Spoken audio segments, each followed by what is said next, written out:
Hello student, तो आज की इस वीडियो में आज मैं कक्षा 10वीं वाले विद्यार्थियों को अध्याय 2 के उदाहरण नंबर 6 को बताने वाला हूं। इससे पहले वाले वीडियो में मैंने 1 से लेके 5 तक के उदाहरणों को आपको बहुत ही बारीकी तरीके से समझा दिया है। इस वीडियो में उदाहरण नंबर 6 को देखते हैं। चलो मैं यहाँ पे उदाहरण नंबर 6 को पढ़ के बता देता हूँ, आपको ये ब्लैक बोर्ड में दिखाई देगा। तो उदाहरण नंबर 6 जो है वो कविता ने एक पेंसिल और 2 रबड़ 4 रुपये में खरीदी तथा सविता ने 2 पेंसिल और 4 रबड़ 16 रुपये में खरीदी। तब क्या हम यह पता लगा सकते हैं कि एक पेंसिल और एक रबड़ की कीमत कविता और सविता के लिए कितनी रही होगी। ठीक है, तो कविता और सविता के लिए अगर हम लोग पता लगा सकते हैं तो हम पता लगा के बताएंगे कि कविता और सविता की जो पेंसिल खरीद रहे हैं ना, उनके एक पेंसिल और एक रबड़ की कीमत क्या रही होगी। ठीक है, तो चलो इस प्रश्न को हल करते हैं। तो जब मैं इस वीडियो को रिकॉर्ड कर रहा था तो थोड़ा सा वीडियो में प्रॉब्लम आने की वजह से ये वीडियो जो है वो थोड़ा सा कट गया था, तो मैं यहीं पे बता देता हूँ। ठीक है, जो कटा हुआ है उन्हीं पार्ट को थोड़ा फाट से बता देता हूँ। देखो, सबसे पहले क्या करना है, पेंसिल की कीमत को मानना है। तो यहाँ पे मैंने पेंसिल की कीमत को x रुपया माना है और रबड़ की कीमत को y रुपया मान दिया। ठीक है, अब प्रश्नानुसार चलते हैं। प्रश्न क्या कह रहा है कि एक पेंसिल और 2 रबड़, जब एक पेंसिल और 2 रबड़ खरीदता है तो कितना रुपया देना पड़ रहा है, 4 रुपया। तो क्या करेंगे, यहाँ पे हम लोग करेंगे, ये जो एक पेंसिल है तो एक पेंसिल मतलब एक x, ठीक है, और 2 रबड़ मतलब 2y। तो एक पेंसिल प्लस 2 रबड़ दोनों को जोड़ेंगे ना, क्योंकि दोनों को खरीद रहे हैं। तो एक पेंसिल प्लस 2 रबड़ को खरीदने पर कितना रुपया देना पड़ा है, 4 रुपया। तो ये समीकरण हमें प्राप्त हुआ। फिर आगे क्या कहता है, आगे कहता है प्रश्न में कि 2 पेंसिल और 4 रबड़ खरीदते हैं तो 16 रुपया देना पड़ता है। तो ये 2x प्लस 4y दोनों को जोड़ दोगे तो कितना रुपया देना पड़ेगा, 16 रुपया देना पड़ेगा। तो ये दोनों समीकरण हमें जो उदाहरण नंबर 6 है उससे प्राप्त हो रहा है। ठीक है, अब सारणी निकालेंगे। पहले वाले समीकरण से एक सारणी निकलेगा और दूसरे वाले समीकरण से दूसरा सारणी निकलेगा। तो चलो पहले वाले समीकरण से जो सारणी आ रहा है उनको हल करते हैं।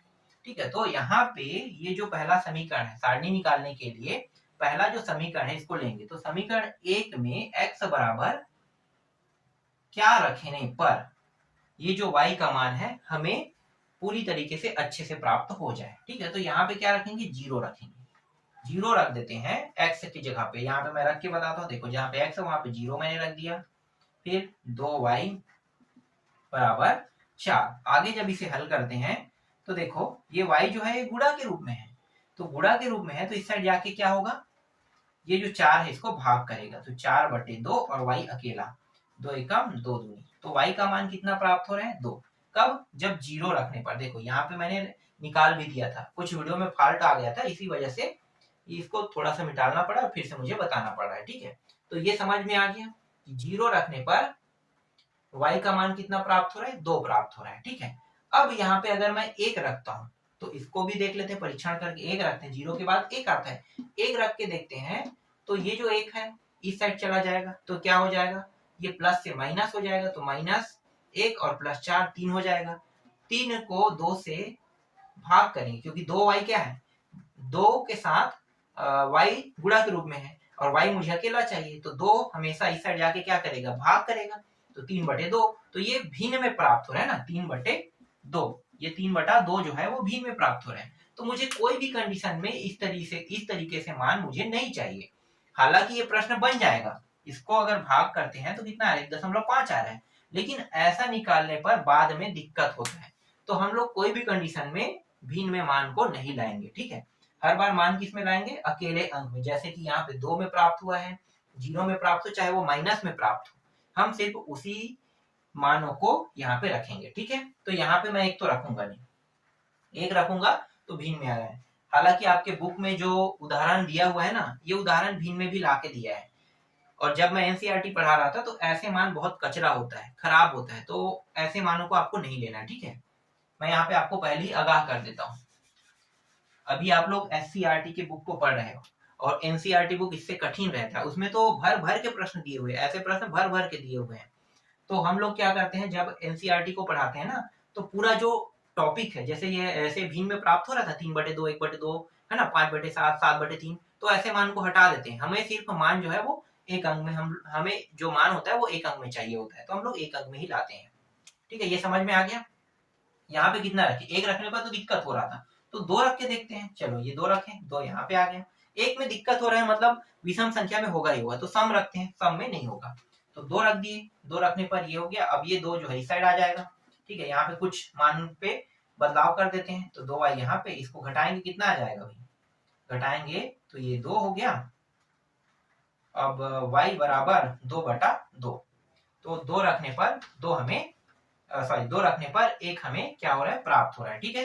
ये भी समझ में आ गया।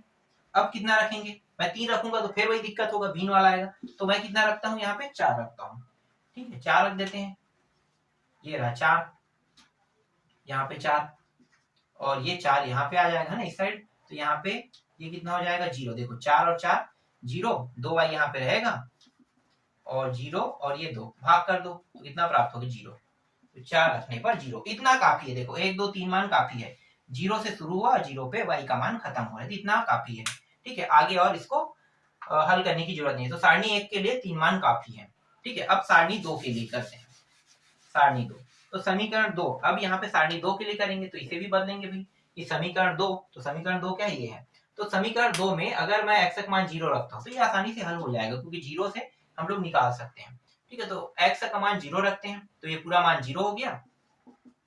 4y बराबर 16, तो ये y के साथ गुणा के रूप में, मतलब y का मान 16/4 हो जाएगा। y जो है दूसरे साइड के मान को क्या करेगा, भाग करेगा, तो यहाँ पे 4 आ जाएगा। कब, जब 0 रखते हैं, तो 0 और यहाँ पे 4 आ रहा है, ठीक है। ये समझ में आ गया।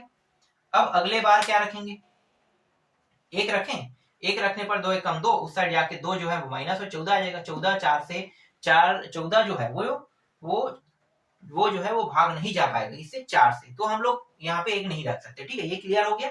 आगे बढ़े, यहाँ भी 2 रख के देखते हैं, तो 2 दूनी 4, 4 को उस साइड ले जाएंगे तो ये आ जाएगा, 4 घटा देंगे 16 के साथ तो ये 12 आ जाएगा। 12 4 के पहाड़े में आता है, मतलब 2 रख सकते हैं, ठीक है। तो यहाँ भी सम संख्या वाला ही यहाँ भी मेथड चालू हो रहा है, तो यहाँ भी वैसे ही करते हैं, सम संख्या वाला 2 रख दिए, तो ये कितना हो गया, 2 दूनी 4, ठीक है। 2 इसका और 2 x का, तो 4 हो गया।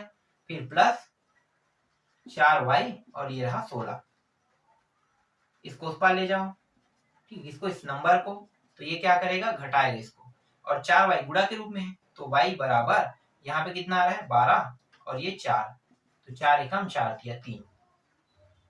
जब 2 रखते हैं तो मान कितना आ रहा है, 3 आ रहा है, ठीक है। अब आगे इसको फिर से हल करते हैं। अब कितना रखेंगे, यहाँ भी सम ही संख्या का जिक्र हो रहा है ना, सम संख्या में ही हल हो रहा है, तो सम संख्या ही रखते जाएंगे। तो इस बार कितना रखेंगे, 4 रखेंगे, 2 के बाद 4 आता है, तो ये कितना हो गया, ये 4 और 2 कितना हो गया, 4 दूनी 8, तो यहाँ पे सीधा 8 रखो। कहाँ पे मिटाने की जरूरत है, देखो अब ये उस साइड चला जाएगा तो यहाँ भी 8 आ जाएगा, है ना, क्योंकि ये इस साइड तो जाएगा ही जाएगा, तो 8, ठीक। और 16 और 8 घटा दो, कितना आ जाएगा 8, और यहाँ पे जो 4 है वो भाग किसको करेगा, 8 को, कितना आ रहा है 2। तो जब यहाँ पे मैं x का मान 4 रखता हूँ तो यहाँ पे 2 आ रहा है, और ले लो 6, तो 6 दूनी कितना होगा 12, ये 12 हो गया। यहाँ पे मिटा दो 12, अब ये 8 कितना हो जाएगा, ये भी 12 हो जाएगा, घटाओ कितना आएगा 4, तो 4 और 4 कितना हो गया 0, तो 6 रखने पर 0, तो 0 से शुरू हुआ और 0 पे खत्म हुआ, इतना काफी है हमारे लिए, ठीक है। तो इस तरीके से सारणी 1 सारणी 2 दोनों के मान मैंने निकाल दिया। अब चलो क्या बनाते हैं, ग्राफ बनाते हैं, क्योंकि ये जो प्रश्न है ये ग्राफ विधि से ही हल होने वाला है ना, तो ग्राफ विधि से हल करते हैं।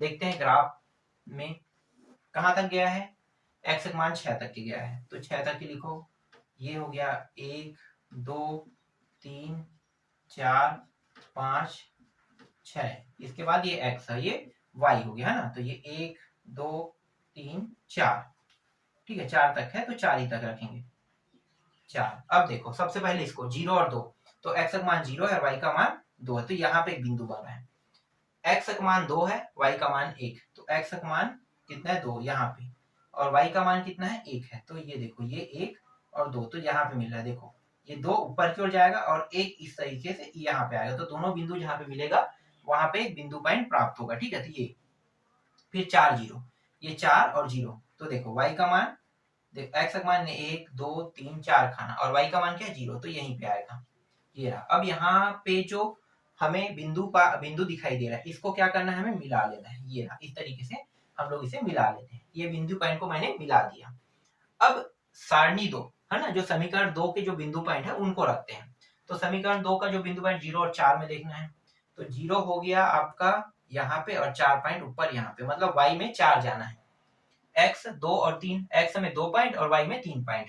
तो x में 1 और 2 पॉइंट हो गया, y की ओर जाएंगे तो 3 पॉइंट। तो देखो 1 पॉइंट 2 पॉइंट 3 पॉइंट यहीं पे आएगा।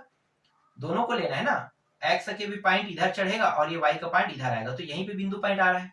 ठीक है, तो यहाँ पे आ गया।